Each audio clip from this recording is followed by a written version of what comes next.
பெரியவா திருவடிகளே சரணம். நல்லது நடக்கும், நல்லது மட்டுமே நடக்கும்.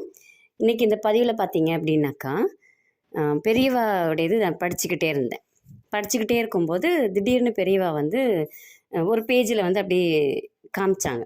அது என்ன அப்படின்னு பார்த்தீங்கன்னா, காயத்ரி மந்திரத்தை பற்றி பெரியவா சொன்னது தான் எனக்கு வந்துச்சு. நான் பெரியவாவுடைய புக்கு யார் எழுதுனாங்கனாலும் வாங்கிடுவேன்.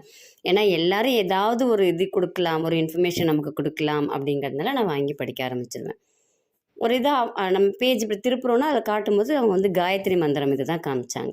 சரி, நம்ம அப்போ காயத்ரி மந்திரம் இதை நம்ம போடுவோம் இன்றைக்கி அப்படின்ட்டு முடிவு பண்ணேன். அந்த காயத்ரி மந்திரம் இது நான் சொன்னேன் அப்படின்னா, சின்ன பிள்ளையில் இருக்கும்போதே நான் அது சொல்லுவேன். அப்போல்லாம் எனக்கு வந்து எப்படி சொல்லணும் என்ன சொல்லணும்லாம் தெரியாது. ஆனால் நான் வந்து எனக்கு சின்னதுலேருந்தே ஆன்மீகத்தில் நாட்டம் அப்படிங்கிறதுனால அதை நான் சொல்லுவேன். அப்போயே எனக்கு ஏதாவது ஒரு பிரச்சனை, ஸ்கூல் காலேஜ் படிக்கும்போதில் ஏதாவது ஒரு பிரச்சனை வருதுன்னா நான் ஒரு 3 தடவை சொல்லுவேன். எனக்கே தெரியாமல் நடந்தது இதெல்லாம். உடனே அந்த பிரச்சனைக்குரிய வழி வந்து எனக்கு கிடைக்கும். உடனே எனக்கு சந்தோஷமாயிடும். அதுவும் நான் எப்படி செய்வேன்னு கேட்டிங்கன்னா, இந்த கட்டிலில் அங்க பிரதர்ஷனம் வர்ற மாதிரி இங்கேருந்து அங்கே உருளுவேன், அங்கேருந்து இங்கே உருளுவேன். ஒரு தடவை முடிச்சுட்டு அது காயத்ரி மந்திரம் சொல்லுவேன். நானாக ஒரு இது வச்சுட்டு நானாக செஞ்சேன். எனக்கு உடனே அதுக்குரிய பலன் எனக்கு கிடச்சிது. ஆனால் நான் பெரியவா அதை தேடும்போது எனக்கு கிடச்சது காயத்ரி மந்திரம் இது. பெரியவாவை யார் பார்க்க போனாங்கன்னாலும் பெரியவா வந்து கேட்பாங்க, காயத்ரி பண்ணுறியோ அப்படின்னு கேட்பாங்க. பண்ணலை அப்படின்னு சொன்னாங்க அப்படின்னாக்கா, தினமும் 3 முறை காலையில், மத்தியானம், சாயந்தரம் தினமும் வந்து 9 முறை நீ சொல்லணும். சொன்னீன்னா உனக்கு இருக்கக்கூடிய எதிரிகள் போவாங்க. உனக்கு என்ன பிரச்சனைகள் வந்துச்சு அப்படின்னாலும் அது உடனே தீர ஆரம்பிக்கும். அப்படி ஒரு சக்தி வாய்ந்தது காயத்ரி மந்திரம்.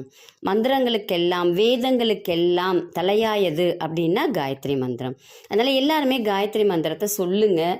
டிபியில் வைங்க, இல்லை உங்களுக்கு ரிங்டோனாக வைக்க முடியும்னா ரிங்டோனாக வைங்க. ரொம்ப எல்லாருக்கும் வந்து அது பயன்படும். உங்களுக்கே தெரியாமல் எதிரிகள் இருக்காங்க அப்படின்னா அது உங்களுக்கே தெரியாமலே காணா போயிடுவாங்க.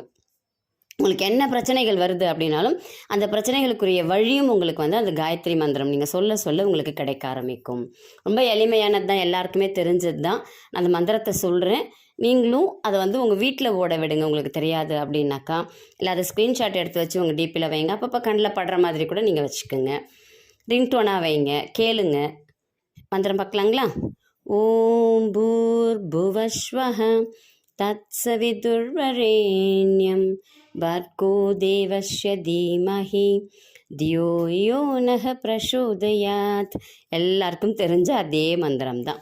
இதை தினமும் சொல்லுங்கள். கண்டிப்பாக வாழ்க்கையில் நீங்கள் நினச்சதெல்லாம் நடக்கும். எதிரிகள் வந்து உங்கள்கிட்ட இருந்து விலகி போயிடுவாங்க. நீங்கள் எதுவுமே செய்ய வேணாம், அவங்களா விலகி ஓடிடுவாங்க.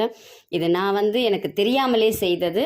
இப்போ நான் பெரியவா அதை படிக்கும்போது பெரியவா எனக்கு காமிச்சு கொடுத்தது. இதை சொல்லு அப்படிங்கிற மாதிரி எனக்கு காமிச்சு கொடுத்தாங்க பெரியவா. எனக்கு அது ரொம்ப சந்தோஷமாக இருந்துச்சு. நான் தேடிட்டு இருக்கும்போது சட்டுன்னு அது தான் வந்துச்சு. அப்போ அதை தான் இன்றைக்கி நம்ம போடணும் அப்படின்னு நினச்சேன். இன்றைக்கி மகா சங்கடகர சதுர்த்தி, அதனால் விநாயகரை எல்லோரும் வழிபடுங்க. இந்த மந்திரத்தையும் சொல்ல ஆரம்பிங்க. வாழ்க்கை ரொம்ப பிரகாசமாக இருக்கும். உங்களுக்கு ஜாதகம் பார்க்கணும், இல்லை மலர் மருத்துவம் ஆலோசனைகள் வேணும் அப்படின்னா, மலர் மருத்துவம் பற்றி படிக்கணும் அப்படின்னா இல்லை வரக்கூடிய எண்ணுக்கு தொடர்பு கொள்ளுங்கள். இந்த வீடியோவுக்கு நீங்கள் முதல் கமெண்ட் போடுறவங்களுக்கு நான் வந்து ஃப்ரீயாக ஜாதகம் பார்ப்பேன். ஆனால் ஃப்ரீயாக இல்லை, 54 ரூபாய் வாங்கிக்கிட்டு தான் நான் பார்க்குறேன். இது வரைக்கும் 6 பேருக்கு நான் வந்து பார்த்து கொடுத்துருக்கேன். எல்லோரும் நல்லா இருக்கலாம், நல்லா இருப்போம். நன்றி, வணக்கம்.